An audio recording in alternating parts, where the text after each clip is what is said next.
What's up, everybody? I'm Jamal. And I'm Brandon, and this is The Way We Ball. Game 1 of 2024 has started, not necessarily MLS season, but the Cup season, and ended in a loss. How do you feel about yesterday's match? I thought the team played pretty well, considering all the injuries. No Ache, no Quiones, and I thought everybody stepped up. The only things that I found obviously heartbreaking, Seba's going down with a torn hamstring, and you didn't really see too much from Artur, but I've kind of come to the conclusion I think that's a good thing if you're not hearing from him, because that means he's just doing his job silently. Tate Schmidt looked strong. It didn't look like our back line missed a beat in terms of gelling together. Svetchenko, thought he looked a little rusty in moments, but I know that guy will gel into form. I mean, that's game one, so I can't be too picky.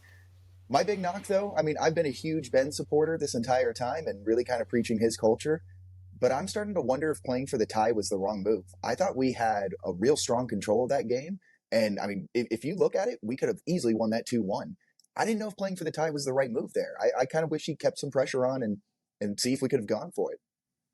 I think Ben's thought process was we had a major injury. These guys are probably mentally not fully there, but bigger than anything, just the layout of this competition. We're going to get them at home on a Tuesday. I think he was just, like you said, trying to get that tie so that we can have because at that point it's 0-0, right? And then we're going to get them at home with our advantage. So I think that was his mindset. But yeah, I mean, we started out hot. Like, look, I wish I could have came in here like annoyed at Ben, come and tell you I told you so, but like we played a good ball game. We were a bad referee decision away from taking the lead fairly early. These guys really haven't played together too much. We didn't have Escobar starting, and we were in the driver's seat for a few moments into that game. We have Sebas going down, who I was really excited for this season, and that's, for me, that was the biggest takeaway. That's just super unfortunate. But man, Seba balled out of his mind. Really impressed me. Just passing was on point. His movement off the ball too, like that goal with Aleu. I don't know if that goes in, if there was anyone else there. I just loved his movement off of the ball, really high soccer IQ. And now it's like, well, no wonder why he was pretty regarded in Poland after this week, because I mean the guy has it. I'm kind of bummed out we didn't get to see that last year. We talked about having that extra man that can change a game for us last year in the playoffs. I think that probably was our guy, and we just didn't know. So for me, Seba, Clark, there's a lot of reasons to be hopeful this season after last night's match. Clark played out of his mind. I mean, he made some incredible saves that were just goal saves of the year kind of plays. He kept at a respectable score when it could have gotten out of hand if he wasn't just standing on his head. Now, the one thing I will say, Seba Kowalczyk, I got his name now. I honestly, I sent us in the group chat early on. I was like, he looks special, and I'm with you. I love watching the ball on his foot. It just looks like it's a magnet. It doesn't really travel that far from him, and he just can whip right between people, and he can pass, he can hustle. Love him. I think that's a huge player. So happy he's sticking around. But I kind of want to focus on Ben for a second, because here's what I've noticed. I love the style of play Ben does. Our little tiki-taka, but now if you also look, we were crossing the ball from one end of the pitch to the other, pushing it forward a little bit more than that slow kind of pass buildup that we did more last year. I like that pace. But here's my knock on Ben after I've been kind of really focusing on it. His substitutions. I kind of worry about what he decides to do once he makes changes to his game plan. And that's where I'm kind of saying where I knock him playing for the tie when you're exactly right. The huge injury was a devastating blow. But what a way to build morale if you were able to escape with an equalizer, or in this case, like coming out with a win. I found that kind of disturbing. And the other trend, mentioned a lot last year, giving up late goals. Another 90th minute goal that they scored. So in this case, these are kind of my chinks in the armor with Ben. Substitution and what we do late. And I think those two things correlate together. My biggest concern is that it felt like the issues we had last year just went ahead and lapsed into this year. We didn't fix the attacking issue. What was our problem last year? We had everything perfect, and we said this last year in the last episode of last year's season. We just need to get an attacking play going, and this team can go all the way. Like, we have the defensive piece. We didn't skip a beat when it came to the defense, despite replacing Escobar with a person who truly is a left back. The midfield, despite not having Ache, looked great. I love putting Coco where he's typically more comfortable in with his national team. It was just the attacking wasn't there. And again, I look forward to having someone like Sebas who can create something and just score out of nowhere. But we didn't really get to see that. That ended prematurely. But it was just another episode of what we saw last year, and that was great play except for the attack, except for that final third. And I'm just worried because we had a whole offseason. We weren't worried about hiring a new coach, getting a new GM. filling in all these pieces. You had an entire offseason with the team that you had last year, and you didn't fix the one problem that hurt us last year, which was the attack. We still lacked. There was no creative movement at the end. Thank goodness St. Louis whiffed, and that allowed Aleyu to get the ball, push it forward, get it to Kolchek.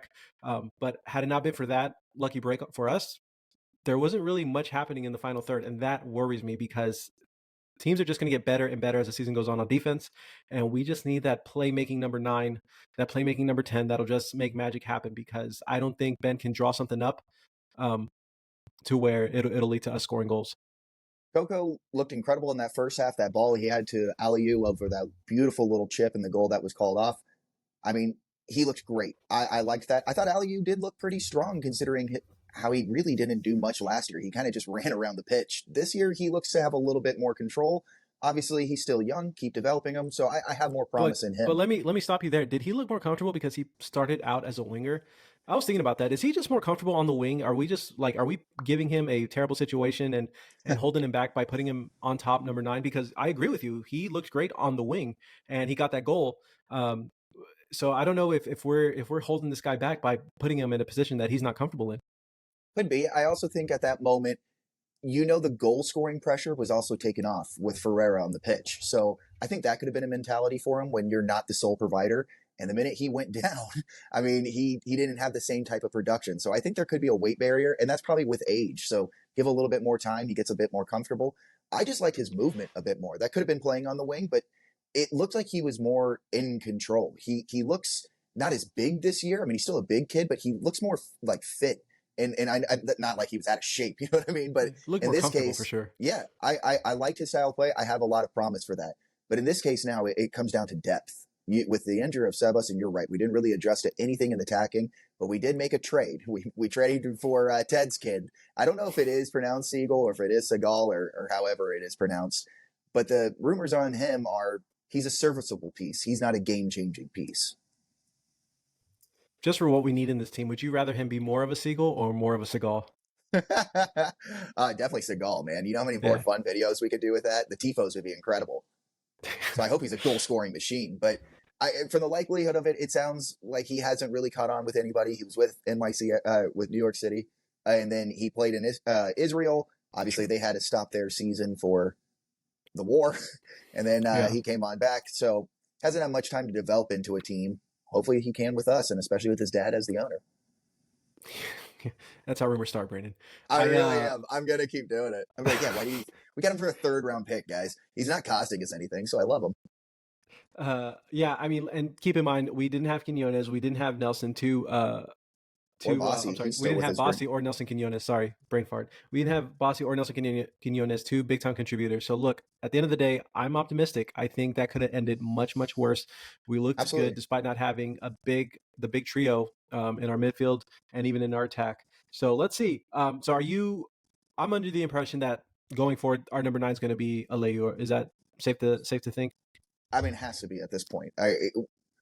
We don't have anybody else to really flirt with unless, again, Ted's kid can step up out of nowhere and play out of his mind. But who else would you play out of position? Do you play Coco? Do you play Bossy? I mean, I feel like that's not really it. Bossy to me could be interesting, but way too small. I think he'd just get bullied up there.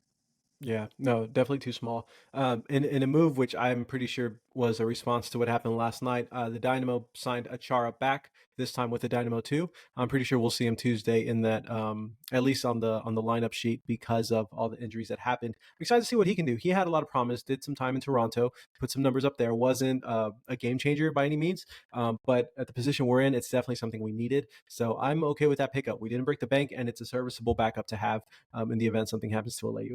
Now, I did try to preach Brad Smith the last episode and kind of talk him up a little bit. He now is a concern. I feel, I mean, that pass that he was not able to complete to Coco when he was wide open, that was devastating. I like Brad Smith because was a Liverpool player. That's probably really why I like him in the grand scheme of Yeah. things. And I'll stick up for him in that role. But he costs us a lot of money too. If we can't move him off the books and a guy like Steres, who another 32 years old, both two guys, I really like them, but that they cost too much money for what they do. And speaking of getting off the books, someone we tried getting off the books, but it's still costing us. Tim Parker not only costs us financially, but costs us the effing game. So Yeah, that was a spiritually. bummer. Of all people to score, good lord, man. What were your thoughts on Well, Brooklyn? Brooklyn, I was okay with it. Didn't look out of place. The terrible part was that he contributed to that goal at being scored at the end. Like he had a little mistake there, and I feel bad because I know he's going to dwell on that. He's not going to focus on all the positives. Aside from that mistake, he played a very solid game. He looked like an MLS midfielder. I have no complaints at all. And he should have been getting these kind of minutes last year for these Yep. cup games, these early round cup games. So I hope this is just a trend we're going to see the rest of the season. Because even so, if he doesn't get regular season minutes, I hope he gets these extra cup games because we're going to have a lot of extra games this year. But I have no complaints at all. That midfield, again, not having Herrera was more than serviceable. I keep saying serviceable, and I feel like that's not doing them justice. I thought he was great. So the reason also why I bring that up is because one of my ball in, ball out with you was that Brooklyn Reigns would get to play in at least 15 league games. You think he's going to be able to do that now that you watched him? You have a different opinion now with a little bit more hindsight, I Yeah, guess. yeah, no, that definitely. Now that I watched him one, but the injury bug on top of that, and then Bossy's whole green card situation, um, yeah, ball in on that one. So No, I'm with you. I was excited to see that the kid looked pretty strong. I did give you a little razz on the text chain when Kijima, I think it is, they're for oh St. yeah, Louis. he definitely scored because of you. Had you not sent Dude, that, he's not scoring that goal. I was like, "Are you buying a jersey?" The minute he was checking in because the kid came in. I did a little research on Homeboy. He was a 17th round, or he was a 17th overall pick, and he was a captain for Wake Forest. So like he's been in America for a while. But dude, talk about just right place, right time. That kid had a brilliant shot. He was a part of a J League system. I don't know who, Yeah. but he was involved with a team in the J League, and we've joked about it last year that this is going to turn into a J League podcast. If that does happen, the season opener is this Friday. So if you're looking for a squad, now's the time to pick. My team, Sarasota Osaka, plays Saturday 12 a.m. against FC Tokyo. So if anyone's looking for some late night footy action after the Dynamo play, jump on YouTube and watch some J League. You might see the next Kojima. Who knows? Dude. So let's I have kind of a conspiracy hat theory to throw at you. Okay.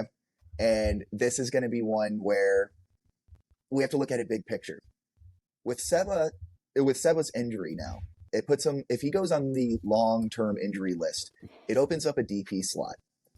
Do you think in a way the front office is like this is the best case scenario for this team? I don't know if they think that because again, Siegel still had to dish out all that cash for him, and it seems like we just can't get rid of him. My conspiracy is that I don't want to say that anyone's happy that somebody got hurt, but I do think Olsen is relieved. Why? Because all that pressure to play Sebas is out the door.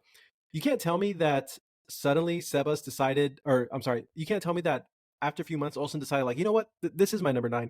I don't buy that. I think my tin hat is that Olsen went to, I'm sorry, Pat went to Olsen and said, look, we need to play this guy because ownership is on my ass. Why do we spend so much money on this forward who's getting no playing time and we're loaning him out to Brazil? And as we've mentioned in this podcast, loaning out players isn't a great thing. I think that Pat went to Ben and said, we need to play this guy no matter what, get him on the field. I think Olsen today is relieved that I don't have that pressure to start somebody who doesn't fit my system. So as far as like the numbers, the DP spots, that thing is basically algebra to me. I don't understand any of it.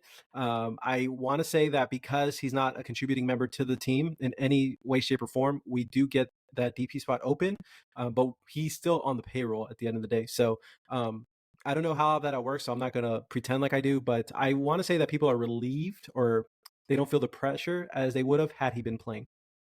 Yeah, but if this is the case for Pat, now you just bought yourself another season easily by being like, look at how the season started. You take away my all my DP players, Herrera's out, and then you also take away the striker that we all agreed is going to come back. And look at what he was doing in the preseason. This guy was red hot, and now all of a sudden he pulls a hammy and he's done. You know, Pat is probably fist pumping because he's like, it bought me a couple more months. Now we can try to go out and land a whale. And if that guy doesn't pan out, then it's going to be like, oh, well, he just hasn't had time to acclimate. Wait till he gets under the squad and gets a little bit more time under his belt. I don't know, man. In my eyes, I'm usually not a conspiracy man, but to me, there's a lot of dots that fit. You know, most conspiracy folks start off by saying, I'm not a conspiracy guy, and then they go into their But conspiracy. yeah, Yeah, right. but look, I will say this: like the best ownerships are the ones that let the experts do their job. So I don't. I think Pat is going to be okay. If I were in Siegel's shoes, my rebuttal is like, look, I paid you to build a complete team, not a 2, 3 person team. So the fact that you don't have anyone that the drop off is so high from playoff contending team to not even making the playoffs. To me, that's a problem, and that's a problem that you created because I didn't pay you to sign 2 3 players. Anybody, you put me in there, I could have given you 2 3 big star name players. Your job is to build a complete team, top to bottom, and including Dynamo too. And as we've alluded, a lot of those guys are leaving, and based off of some of these players going out, it's not the most complete team. So that's just me being harsh. Again, I think Pat's okay. Um, and Asher did come out saying that they intentionally are trying to rebuild that Dynamo 2 program. So it looks like there's a method to the madness. Well, then let's keep diving into their method in madness now. Because in this case, they re signed Coco, who at all offseason we were hearing is going to sell for big dollars. And then now we are suddenly going to sell off Escobar. And then out of nowhere, we were selling Kowalczyk. So what is happening here if there's method or madness? Because to me, you were about to just crush the depth here and really gut a lot of good players. Now, signing, I'm going to be on the front end. I mentioned I wanted Coco back, so I'm excited that we signed him, especially because he's a great MLS player. I just expect more of him in the playoffs. That's not asking too much. But all the things here, I don't know. I don't get it. Yeah. So I guess to first and foremost, I'm thrilled that Coco's back. We gave him a hard time during the playoffs, especially, but I think we just expected a lot out of him Yeah, because rightfully so. He's given himself those huge expectations because we've seen what he's capable of. So I'm glad we got him because that's basically saying we believe in this guy. And if you want this guy, you're gonna have to pay up. So I'm okay with the extension. The extension made all the sense in the world. And looking back at it, he was pretty present in a lot of the marketing this offseason. So that should have been our sign that he's probably not going to go anywhere anytime soon. So I'm glad about that movement. The one that caught me off was Kovalchuk, because it seemed like we planned on having him here this coming season, that he was going to be a key piece. That just came out of nowhere. And the crazy thing was, it was from one of the bigger teams, if not the biggest team in the yeah. Polish league. So that one threw me off. The positive sign is that it looked like he said thanks, but no thanks. It looks like he's Mm. fully bought in. I mean, look, apples to apples, I think a lot of these athletes would rather live in the U.S. compared to Poland. That I don't know. You know, family comes into aspect, so there's no telling how his family feels. But for him to Well, say thanks but no thanks, that's go why ahead. he said thanks, but no thanks, because it was family. He said, I just moved them all here. We're acclimated, and he was happy. So like he didn't want to uproot them again, and so that was a big thing. And he wanted to continue with the Dynamo are building. He was like, we're across Ninfas and we don't have fajitas in Yeah, Poland, and yeah. He's like, I'm bro, have bought you in. had the brisket? Have you had the Yeah. brisket? He's like, I'm here. He's like, I'm not leaving before rodeo season. So, Yeah. so I think that one we're safe. It looks like he's not going anywhere. The one that really raised my eyebrow a bit, that totally came out of left field, but makes sense when you really break it down, is Escobar. I can Yeah. see him leaving to play for his childhood hero. I could see him leaving to play for a position that he's comfortable at. Because remember, folks, he's not a left back; he's a right back. The only reason he's there is because Dorsey just out of nowhere became the next best thing since sliced bread. So I can see I can see Escobar leaving, and I can see him taking a pay cut. I can see him doing whatever he has to do to make sure that that move happens. My bigger question is, how the hell does Miami make that happen? We talked about it before we went live. They cut a no name dude, and they're okay. They're in the green. Play ball. I'm so confused with Miami and everything they have going on. My question to you is, let's say, and this is just like FIFA, like trade generator. I don't know if this is even possible, but let's say Miami says, we'll give you Yedlin, we'll take some of his fees, or we'll pay some of his wages for Escobar. Do you make that move? No, I don't want Yedlin. He's over the hill for me. We mentioned like We the mentioned it, but I'm saying Yedlin as a backup, not as a starter, because and I thought Tate Schmidt looked great in the left back. I'm saying as a backup for Dorsey or Schmidt, depending on where we would need him. I would rather dive into their striker situation. Hey, Campana seems like he's riding the bench and he's about 23, 24 years old. Let's go for that. We'll give you Escobar for him. I think that makes a little bit more sense. If it costs us a DP slot, it costs us one for a year. And guess what? We have one available with our DP striker now going on to the injured reserve. So I wouldn't mind making that switch. I think Escobar has earned his right to leave, kind of in a way. I think he made a great presence on this team, and he's a spirit that like we genuinely needed, but he doesn't really have a everyday starting position, and he deserves to be an everyday starter. So if he wants to move on, that stings. But I'm with you. If we're going to trade it for straight up, kind of like a FIFA mode, I'd rather go for somebody that's more in their midfield or a striker position that they're not utilizing that's resting around there. Yeah, I don't know what the consensus feeling is about Escobar, but as you said, I feel like he's earned that right. And I mean, look, what better for me? It's like I'm okay with sacrificing him. He's not going to be a game changer where our playoff hopes ride or die on Escobar. So I'm okay with him leaving, and I just think that's a cool way to cap off your careers playing with arguably the greatest of all time, and your childhood hero who Yeah, you have a tattoo on your exactly. leg. So I can see that happening. Now back to the tin hats. Did he fake that injury yesterday, or is he legit hurt? Yeah, that kind of just jumped out of the blue. You would like to think that a guy that wants to be traded and signed somewhere new wouldn't bring that kind of baggage with him. You know what I mean? If they did find out, like, that was a little kind of messed up, but I don't know. I don't understand why he would do it at all. Like, but I can see that being a plausible situation just knowing how hot headed that guy is. So the way the timeline, the way it all broke out was we had that scrimmage with Orlando, which he didn't play because of an injury, and then almost immediately you get the Miami rumors, and in my head I'm like, okay, makes sense. He's not playing to make sure he's healthy so that the move can happen. I'm in the under the opinion that the move is bound to happen. They're just getting all the final little details put in place, and they're just trying to keep him on the shelf to make sure he's healthy, so that the transaction can go through. Because everything seemed okay until Orlando. Then you hear the rumor. Then he's starting to miss because of an injury. We didn't hear anything about an injury beforehand, and I think that something is going to happen in the next couple of days with us in Miami. I just hope we start to make some legit moves of collecting good MLS pieces to fill these gaps. Keep signing backup players to backup contracts and not have a situations like Brad Smith where you're paying somebody starter money who really is a backup. That's the tendency we need to avoid going forward. So before we move on to our next segment, let me ask you this, Brandon. If yesterday's game was week 1 of the MLS regular season, is Grey Goose starting, or is that Brooklyn Reigns still?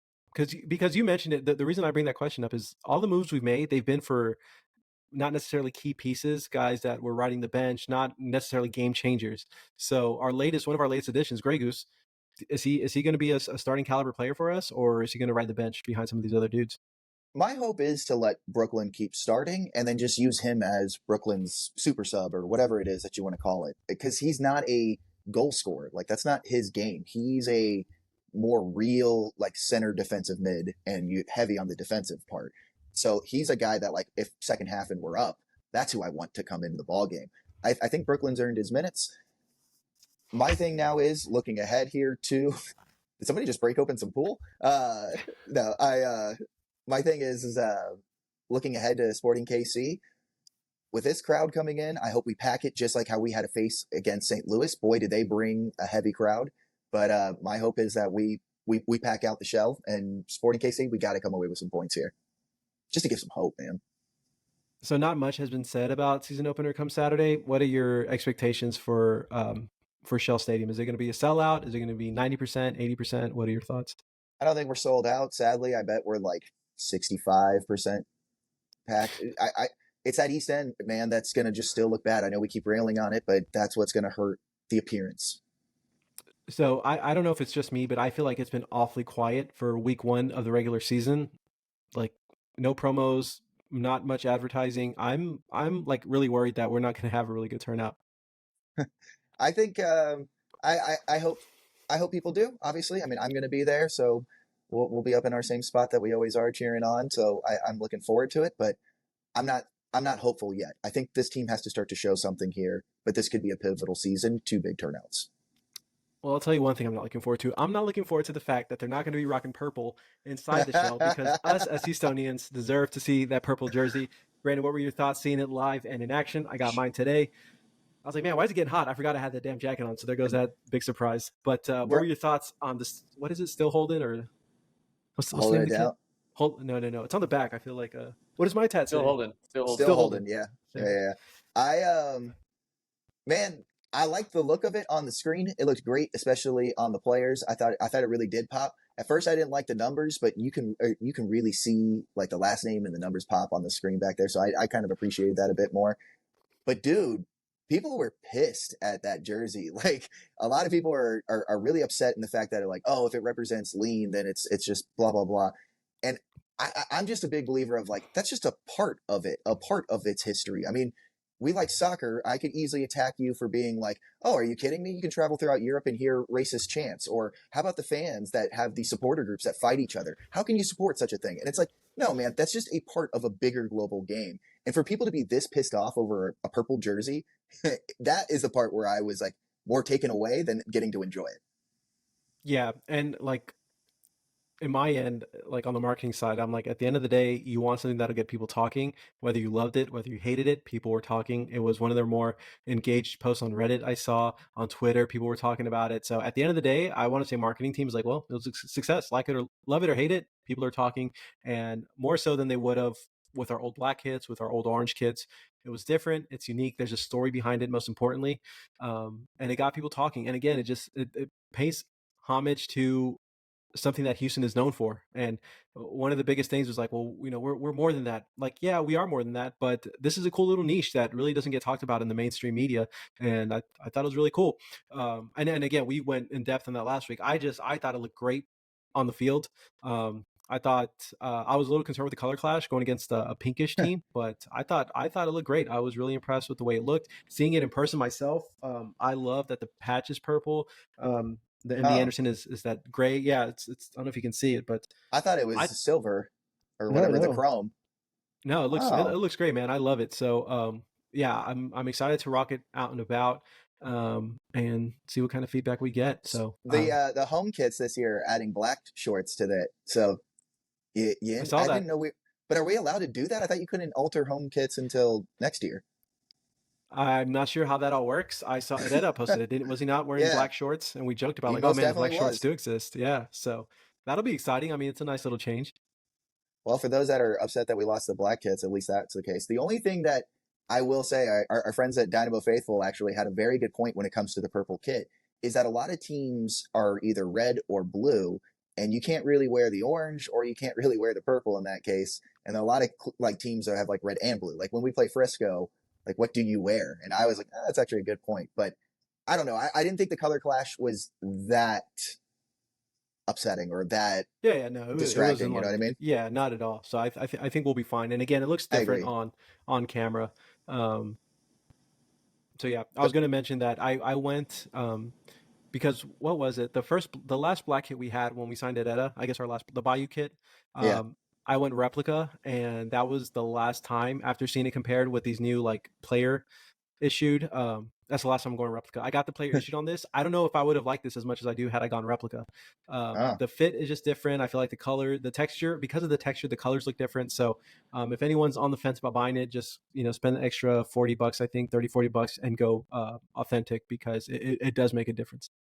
I used to be somebody that was like, just give me the jersey until I became friends with producer Shay. And now in my life, I realize you just spend the extra dollars to go authentic. Yeah. Yeah. So That is all right, his one Brandon. contribution to this podcast.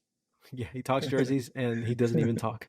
It's like Hashtag speaking. TWWB at checkout, please. It's like speaking to Oz.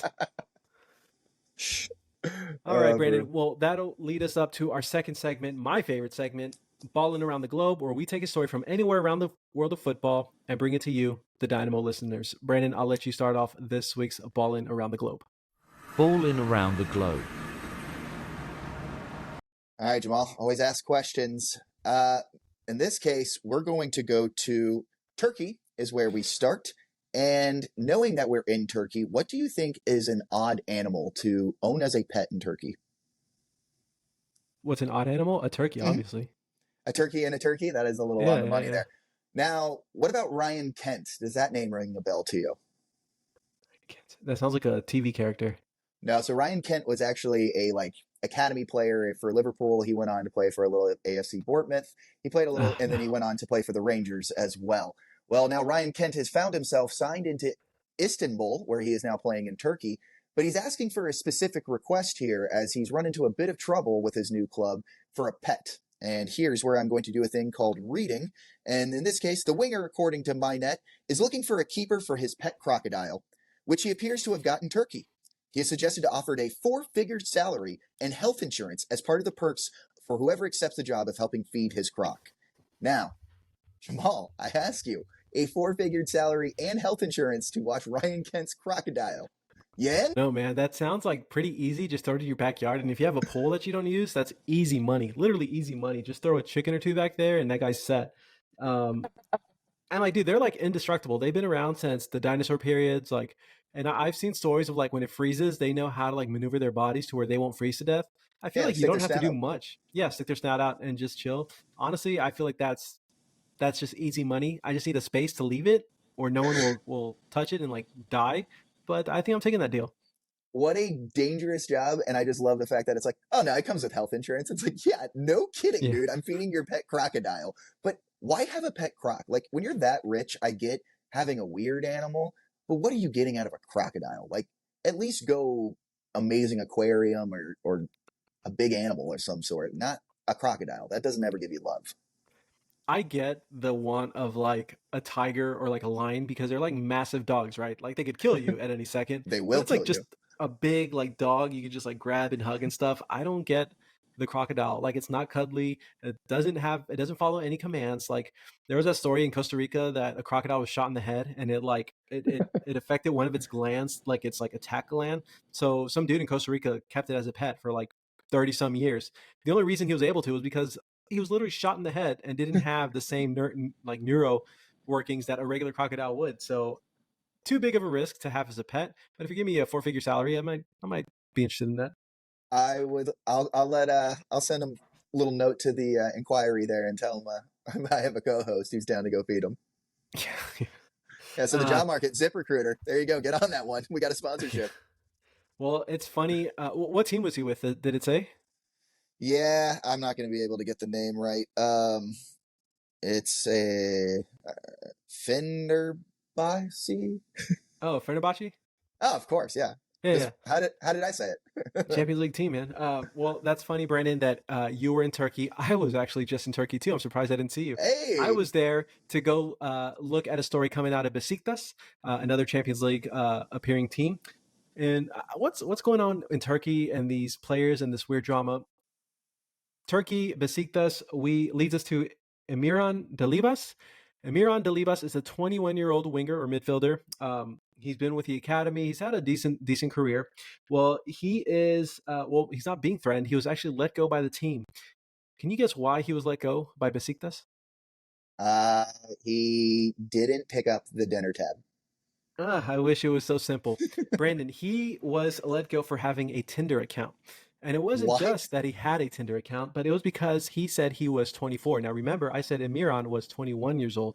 So Besiktas decided to let him go for lying about his age. Brandon, is that a fireable offense? Oh man, why didn't he just be like, I just lied on Tinder so that way they didn't know who I was? Like, what an idiot. But So this is where it gets confusing because I don't know, and trust me, I googled left and right, up and down. I looked everywhere for this. I don't know if they're upset because they're assuming he lied to them about his real age, or if they're upset that he's like lying to the single ladies of Turkey about his age. So that's kind of in the mud. I don't know why they're upset that he lied about his age. And look, I get it. It's Tinder. Like Tinder, people use fake names, fake personas. Like he's not necessarily catfishing anyone. He just doesn't want people to know his real name. What doesn't help is that he's posting the photo with his team badge and like kind of like showing off that he's flaunting a it, yeah. Besiktas player. Which again, like, look, if I'm in Houston, I play for the Dynamo, I'd be doing the same, right? Um, I just think it's crazy that he got let go for this. And what was the other? There's More another point. tinfoil. Yeah, yeah. No, there I'm gonna was. give you more tinfoil hat here as you're searching through there. You know, front offices, Tinder and dating apps have to be the biggest blessing to a sports franchise ever. Those homeboys now just get to like chill in their hotel and not have to go out to the club anymore. Now we can just come to them. Yeah, no. I think it's very bizarre.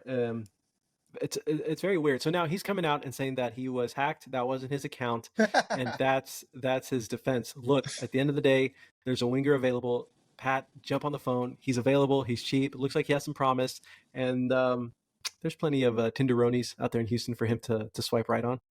Yep, he's 24 or 21 and likes long walks on the beach, and bring him on over, man. I'm down for that. What a weird reason to Thing give. to I, get I fired for. really, yeah, I'm gonna like keep up with that story because I'm curious to how it all like plays out. Does he get picked up by anyone else? That look, if I'm a coach and he has promised that, cool with me. Get Tinder all you want. I Actually, mean, get Bumble. I think Bumble you'll meet a good take home to mama kind of girl. I don't know about I Tinder. think he had Tinder to not meet the take home kind of girl, is what I would suspect.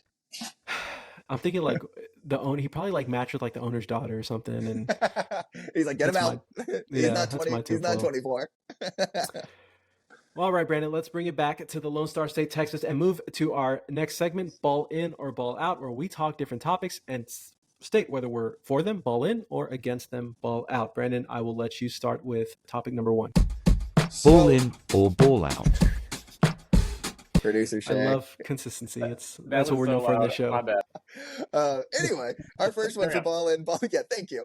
Our first one for ball in, ball out. This one, I sent it in the group chat here with us, and as I saw it kind of light a fire here, then you took to Twitter real quick and kind of already made your displeasure about this. The Heineken bar removal. So now it is open to, I guess, a hangout for anybody to go there, is how I interpreted that. So removing the Heineken bar, and now it's open to everybody. Ball in or ball out for that? So I think it's clear where I stand. Do you want to make your point before I go off? No, please go off. I want to hopefully find things I can maybe counter. All right, so I am ball out on this. Why am I ball out on this? Because I worked for a club who had a very similar feature, and that thing hurt more than it helped. Why does it do that? Brandon, when you bring casuals to a game, which a lot of Dino fans are doing because we're trying to get shell packed, when you bring casuals to a game, they're not necessarily glued in to the stadium. Now, imagine bringing a couple of your friends and saying, oh, let's go check out the Heineken bar. We can just go hang out, have some drinks. Those friends are going to start socializing and not really pay attention to what's happening at the game. I just came back from Europe. Everyone, the 60-some thousand people that were in Anfield were all glued in to the stadium, or I'm sorry, glued in on the pitch, watching the players, giving their full energy and support to what was happening in the pitch. Shell is already an empty stadium. Shell already lacks, aside from Hustletown, Shell lacks investment from the fans. Adding this adding this bar is just another distraction, and it's going to take the fan away from watching what's on the pitch, and they're just going to socialize and treat it as a night out. Imagine all these corporate guys that go there because it's something to do. They're not going to sit, watch the game, get excited, because there's some exciting moments. As we saw yesterday, this is an exciting team. They're going to be too busy ordering another beer, talking to their buddy about stocks or what they missed out on or what bets they made. I am ball out on this. This is going to hurt more than it helps. And you know who made this decision? Somebody who doesn't care about soccer. That's who. But now it's free. So before it was like a wristband thing and nobody could really sit down there. So now you might actually have people down there. That's the problem. Let's say you have someone in the nosebleeds. I'd rather have that person in the nosebleeds glued in the game, supporting the team. They're just going to go to the better viewed section and just chill there and hang out. Yeah, but nosebleeds isn't going to be on camera. Those guys now are on camera. We need the appearance that our stadium is full.